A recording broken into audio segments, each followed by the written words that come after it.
Welcome back to La La Land on CRN Digital Talk. That is the lovely Nettie Liddell.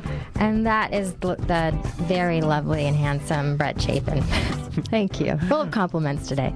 And sitting next to us is the loveliest Stephen Stanley. I was going to call you...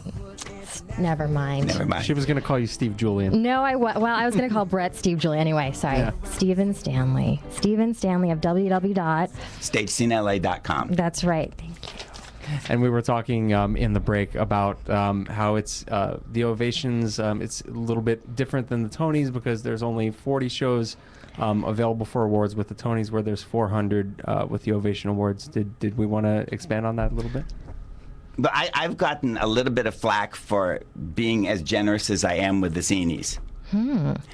I like to consider my list of shows kind of like the Dean's List, or honors at graduation, where it really doesn't matter how many people get it as long as they deserve it. And most awards are a lot more selective. The problem is that when you have 400 productions eligible for the Ovations and only 60-ish get nominated, that leaves a lot of really great theater that doesn't even get a single vote. So yeah, if 40 shows can generate as many Tony nominations as they do, then 400 shows deserve a lot more than just 5 to 7 per category.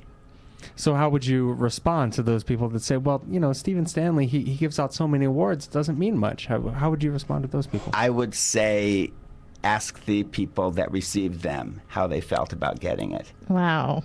And the response has been so positive. Actors don't make money in theater, and reviews are easily forgotten. But a piece of paper that said you did good work, that means something. Yeah. Yeah. Absolutely. I'm sorry. Oh, just you go like on. A Cine? I could give you a Cine. No, I'm sorry. Best theater talk show? No, I'm hearing music in our ears, and I'm wondering, that's it? Oh, that's our playoff music, but we've got another minute, I think. Okay. All right. Yeah. I'm sorry. I got distracted. So, Stephen, what was some of your favorite shows this year that you went and saw? What were some of the ones you really enjoyed? We talked about Caught. At the Celebration Theater, Take Me Out was an absolutely brilliant revival of Terrence McNally's play about a baseball player that comes out. Michael Matthews is nominated for an Ovation and deserves it. He's a brilliant director, probably one of LA's best and most underappreciated. Drowsy Chaperone down at in Fullerton was every bit as good as the original Broadway production that we saw at the Amundsen. Those are two. Best musical. Awesome. And the best revival. So those are some of your favorites? Those are some of my favorites. Right now, go see Michael Matthews' latest, What's Wrong with Angry, at the Celebration. And see Richard Israel's Falsettos, a great musical that's playing on Third Street Theater. Those are just two that pop into my mind. Oh, wow.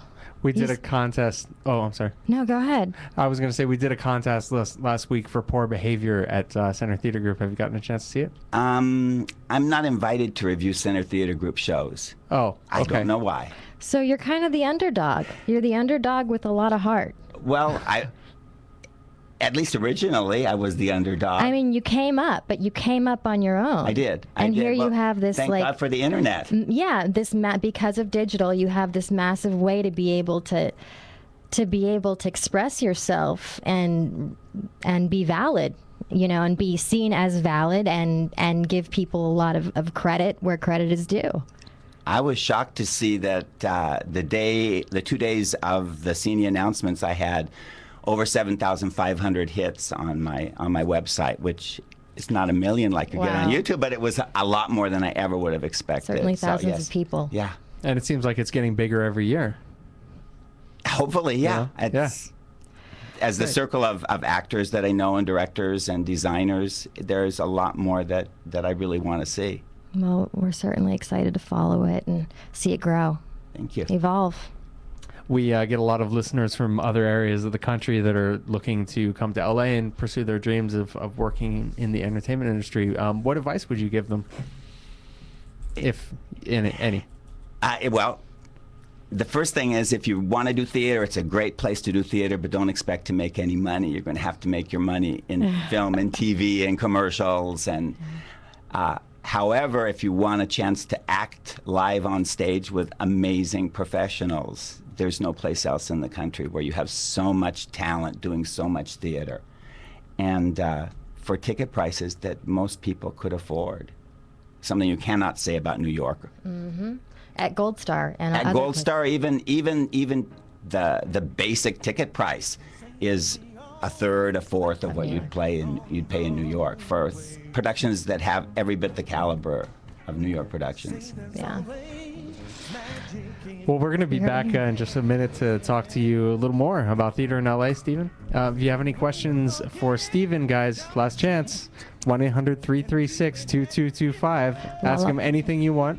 La La Land landline. La La Land landline. Guys, check us out on Facebook at facebook.com/LaLaLandTalk and twitter.com/LaLaLandTalk. And for information on Stephen, you can go to stagescenela.com. And we'll be back on La La Land with Brett and Nett on CRN Digital Talk. Looking at them.